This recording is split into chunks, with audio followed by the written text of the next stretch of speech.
আপনার এসব ফাঁকা চ্যালেঞ্জ, ফাঁকা হুমকি, এসবে আমি ভয় পাই না মিস্টার ঋদ্ধিমান সিংহ রায়। আমাকে এতটা দুর্বল আপনি মোটেও ভাববেন না। আর একটা কথা মাথায় রাখবেন, আপনি আমার সাথে যেটা করেছেন তার জন্য আমি আপনাকে কোনোদিন ক্ষমা করব না। আপনার জন্য আমি আমার বাবা মাকে হারিয়েছি, আমার জীবনটা তছনছ হয়ে গেছে, আর তার প্রতিশোধ আমি নিয়েই ছাড়ব। কি বলেন আপনি? কি যাতা বলছেন এসব? আপনার বাবা আমার জন্য আমি কেন দায়ী হতে যাবো? সেটা আপনি আমাকে জিজ্ঞেস করছেন? বাহ, আপনার দুঃসাহস দেখে আমি অবাক হয়ে যাচ্ছি মিস্টার সিংহ রায়। আর অভিনয়টা তো খুব ভালোই পারেন দেখছি।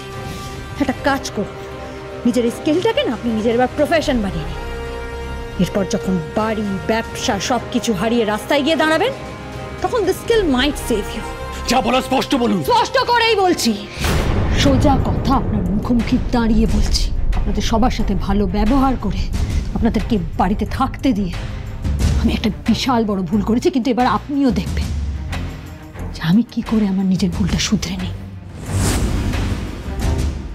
আপনাদের গোটা পরিবারকে এই বাড়ি থেকে বের করে দিতে না আমার 1 সেকেন্ড সময় লাগবে না। আপনাকে একটু আগে বললাম না, আপনি এতদিন ধরে জিতে এসেছেন কারণ আমি আপনাকে জিততে দিয়েছি। আপনি পারবেন না আমাকে আর আমার পরিবারকে এই বাড়ি থেকে বের করে দিতে। কেউ পারবে না। চেষ্টা করে দেখতে পারে, কিন্তু পারবে না। কেন জানেন? কারণ আমি সেটা হতে দেব না।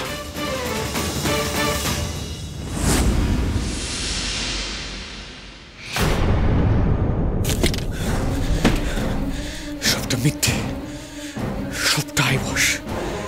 আমাকে মিথ্যে বোঝানোর জন্য এই নোংরা খেলাটা খেলেছে নিশা। পুরো ভুল করেছে।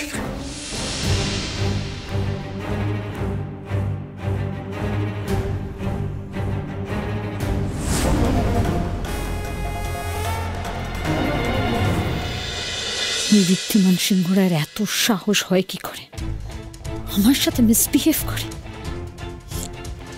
ওনার গোটা পরিবারকে দয়া করে আমি এই বাড়িতে থাকতে দিলাম, আর উল্টে আমাকেই চ্যালেঞ্জ করে গেল। ফাইন, এই চ্যালেঞ্জ এবার আমিও যে কোনো মূল্যে জিতে দেখাবই।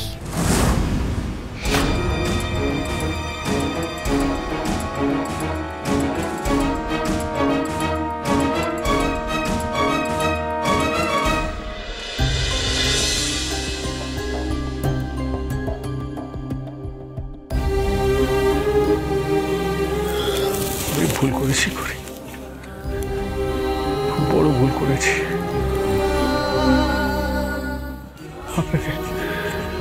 আপনাকে হারানোর যন্ত্রণা ভুলতে গিয়ে আমি অন্য একজন অযোগ্য মানুষকে আপনার জায়গা দিয়ে ফেলেছি। অন্যায় করেছি।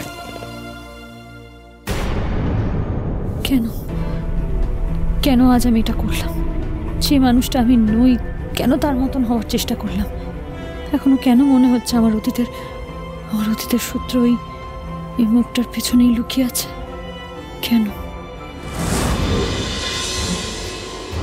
এই নেকলেসটা আপনার জন্য পাঠিয়েছে আর বলেছে যে আপনাকে সবার সামনে নেকলেসটা দিয়ে আমাদের বিয়ের কথাটা পাকা করতে।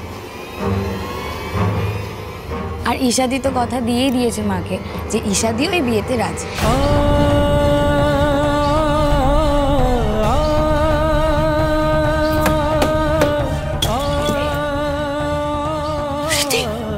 কি করছিস কি তুই?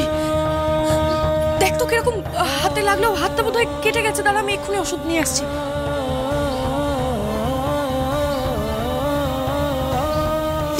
কিছু লাগবে না, কিছু লাগবে না। চলে এখান থেকে, just leave me alone please.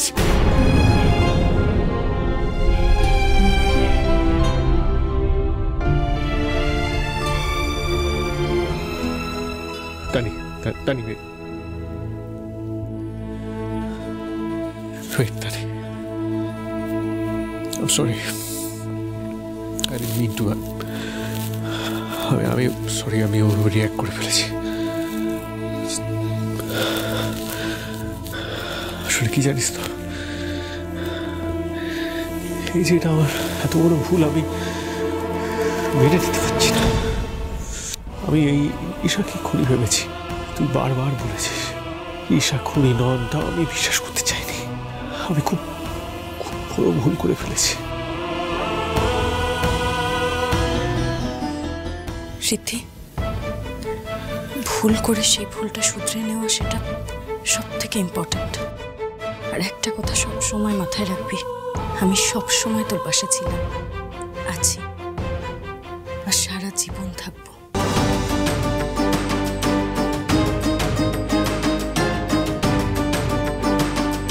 আমি জানতাম, আমি ঠিক সিদ্ধান্ত নিয়েছি।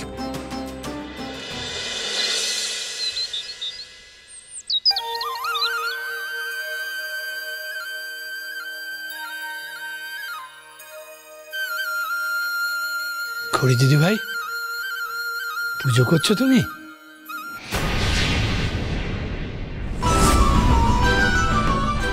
খড়ি নয় দাদু, আমি পুজো করছিলাম। দাদু, তুমি আবার এই অসুস্থ শরীর নিয়ে উঠে এলে কেন?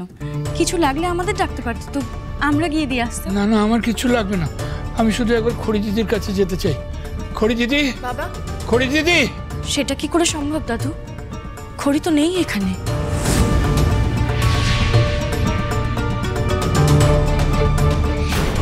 দাদু, তোমার শরীর ভালো নেই, তুমি এখানে কি করছো? চলো বিশ্রাম নেবে, চলো চলো চলো। হ্যাঁ দাদু, তুমি বরং ততক্ষণ এই প্রসাদটা খেয়ে একটু বিশ্রাম করো, আর যা লাগবে বলো, আমি গিয়ে দিয়ে আসবো। না না না, আমার কিচ্ছু লাগবে না। আমি আমি আমি শুধু একবার খড়ি দিদির কাছে যেতে চাই। আমাকে একবার খড়ি দিদির কাছে নিয়ে যাবে। আমি জানি, আমি দেখেছি ও এসেছে এখানে।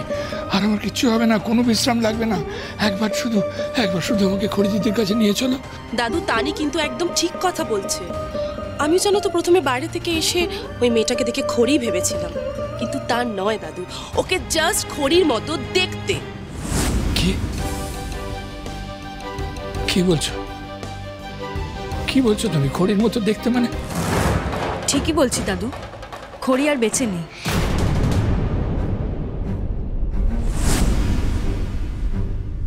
সেটা তো আমরা সবাই জানি, তাই না? একদম বাজে কথা বলবে না। আমি জানি খড়ি বেঁচে আছে, খড়ি এখানেই আছে। আমি কোনোদিনও মানিনি, আজও মানি না যে খড়ি দিদি নেই। ছোট বৌমা, আমি যে নিজের চোখে দেখলাম ওকে, ও যে আমায় কথা দিয়ে গিয়েছিল যে ও ফিরে আসবে, আর তাই তো ও ফিরে এসেছে। না বাবা, খড়ি আর কোনোদিনও ফিরে আসবে না। আর আপনি যে মেয়েটাকে খড়ি ভাবছেন, সে আদতে এই মুহূর্তে আমাদের সবচেয়ে বড় শত্রু। কি বলছো তুমি বড় বৌমা? আমার খড়ি দিদিকে আমি চিনতে পারবো না? এ কখনো হতে পারে না, হতে পারে না, অসম্ভব। যে মেয়েটা সৎ উদ্দেশ্য নিয়ে আমাদের পারিবারিক অষ্টধাতুর মূর্তি উদ্ধার করতে গেল, মা জগদ্ধাত্রীর কৃপায় ওর কিছু হতে পারে না। মাই স্বয়ং ফিরিয়ে দিয়েছেন ওকে, আমি জানি। বাবা, বাবা আপনি অসুস্থ ছিলেন বলে আপনাকে আমরা কিছু বলিনি। এই মেয়েটা এই যে আমাদের কত বড় ক্ষতি করেছে বাবা, আপনি ভাবতেও পারবেন না। আপনি বলুন না বাবা, খড়ি তো সারা জীবন আমাদের কত কত উপকার করেছে, কিন্তু এই মেয়েটা জাস্ট খড়ির উল্টো, একদম উল্টো। কি বলছো তুমি? কি করেছো? হ্যাঁ বড় বৌমা, ছোট বৌমা, কি বলছে সব?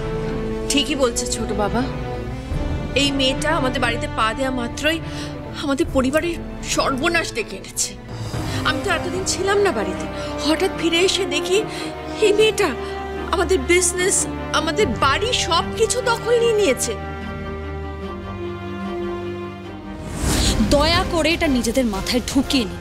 আমি খড়ি নই, আমি ঈশা, আর এটা এই বাড়ির লিগ্যাল পেপারস।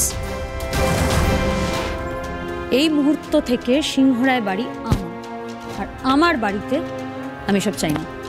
Get out. হ্যাঁ শ্রেয়া, সমস্ত মিটিংগুলো ফিক্স করো, আর দেখো বিকেলের মধ্যে যেন সমস্ত কাজ হয়ে যায়। আর আমি ফাইনালি ফাইলসগুলো চেক করে কোনো কাজ থাকলে আমি ফাইনালি তোমাকে জানাচ্ছি। আমি পরে কল করছি। কি ব্যাপারটা কি? আপনি এখানে কি করছেন? সে প্রশ্ন তো আমার আপনাকে করা উচিত। আপনি এখানে কি করছেন? Are you even serious? সেই কৈফিয়ত আমি আপনাকে দেবো? অফকোর্স, আমার ঘর, আমার ঘরে আপনি নক না করে কেন এসেছেন সে কৈফিয়ত তো আপনাকে দিতেই হবে। কি দরকার?